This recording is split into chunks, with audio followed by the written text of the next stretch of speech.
വിദ്യാഭ്യാസ വകുപ്പിനെ വിമർശിച്ച് മുൻമന്ത്രിയും CPIM നേതാവുമായ ജി സുധാകരൻ വിദ്യാഭ്യാസ മേഖലയിൽ നടക്കുന്നത് ചൂഷണമാണ്.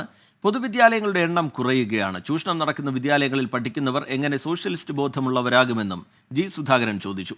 ആലപ്പുഴ പുന്നപ്രയിൽ MP വീരേന്ദ്രകുമാർ അനുസ്മരണ സമ്മേളനത്തിൽ സംസാരിക്കുകയായിരുന്നു ജി സുധാകരൻ. 10,000 രൂപ മുടക്കിയാൽ ഒരു മെഡിക്കൽ കോളേജ് 5 വർഷം പഠിക്കാൻ നിങ്ങൾക്ക് ഗവൺമെന്റ് മെഡിക്കൽ കോളേജിൽ മറ്റത് 30-40 ലക്ഷം മുടക്കണം. സ്വകാര്യ മെഡിക്കൽ കോളേജിൽ ഗവൺമെന്റ് മെഡിക്കൽ 21,000 രൂപ 5 വർഷത്തെ പബ്ലിക് സെക്ടർ കുറഞ്ഞുകൊണ്ടേയിരിക്കുകയാണ്. വിദ്യാഭ്യാസ മേഖലയിൽ 33% പോലും ഗവൺമെന്റ് സ്കൂളില്ല.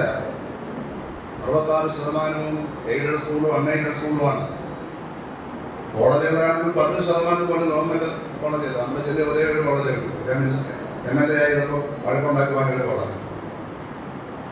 10-20 എയ്ഡഡ് കോളേജുകളും അതിലേറെ അൺഎയ്ഡഡ് കോളേജുകളുമാണ്. ചൂഷണമാണ് നടക്കുന്നത്.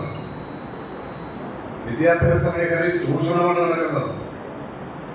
ചൂഷണം നടത്തുന്ന വിദ്യാലയങ്ങൾ പഠിക്കുന്ന കുട്ടികൾക്ക് എങ്ങനെയാണ് സോഷ്യലിസ്റ്റ് ബോധം ഉണ്ടാകുന്നത്? ഉണ്ടാവത്തില്ലെന്ന് ഞാൻ പറയുകയല്ല. അങ്ങനെ മുതലാളിത്ത ലോകത്ത് ജനം ചെയ്യാതെ എങ്ങനെ കമ്മ്യൂണിസ്റ്റ് ആകുന്നത് അതുണ്ടാവും. പക്ഷെ കുറച്ചുപേർക്ക് ഉണ്ടാവും.